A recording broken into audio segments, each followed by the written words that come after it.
walk ahead of him into the whitewashed hallway and past the in-home spa, then instructed her to head for the doorway to the left of the built-in bookcase at the end of the hall. She did as she was told. But as she entered the windowless room, she turned to him with a confused expression, just as each one before her had. They all wondered about the bar they had been promised. Instead, there was a large bed, as well as 4 substantial metal rings with straps fastened to cables, which in turn ran along the walls and floors and through a series of block and tackles. Everything was painted a plain white to avoid drawing the eye. The blow turned out to be a little harder than he'd imagined.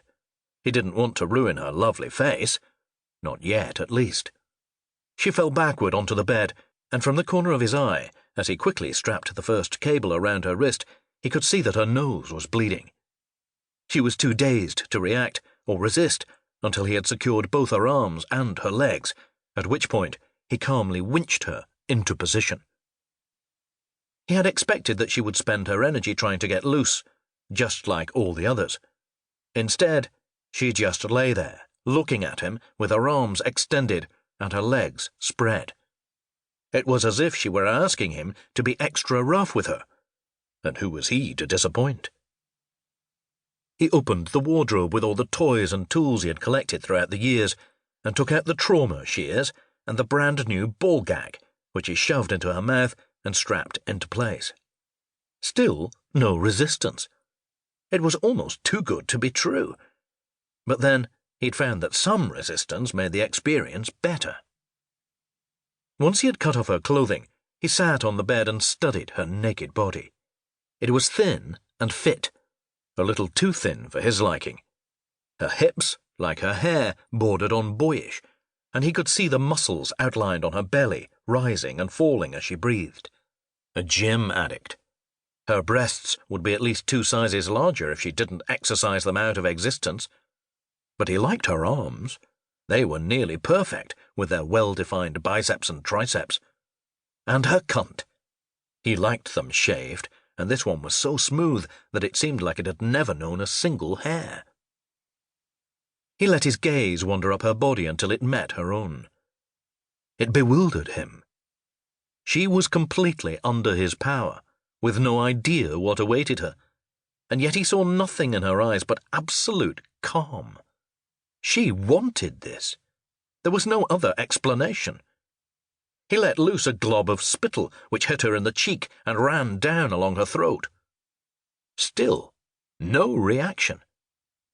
He sat on top of her, pinching her right nipple between his thumb and index finger until his thumbnail turned white. There.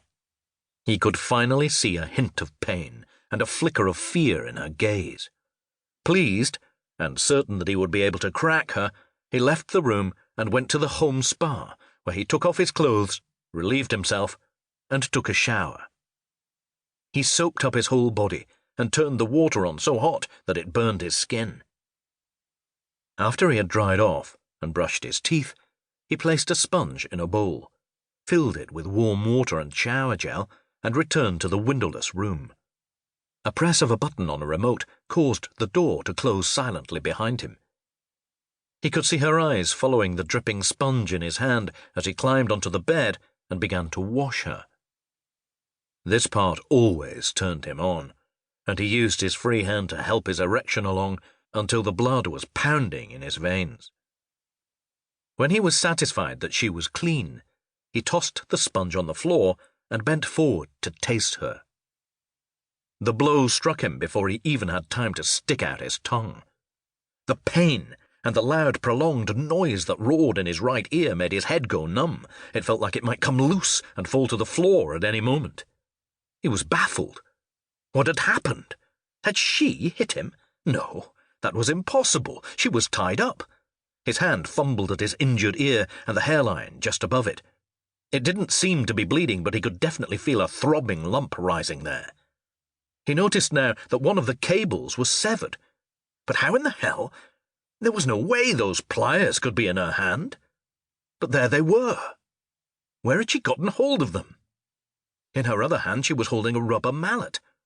Were those his tools? He mentally catalogued the contents.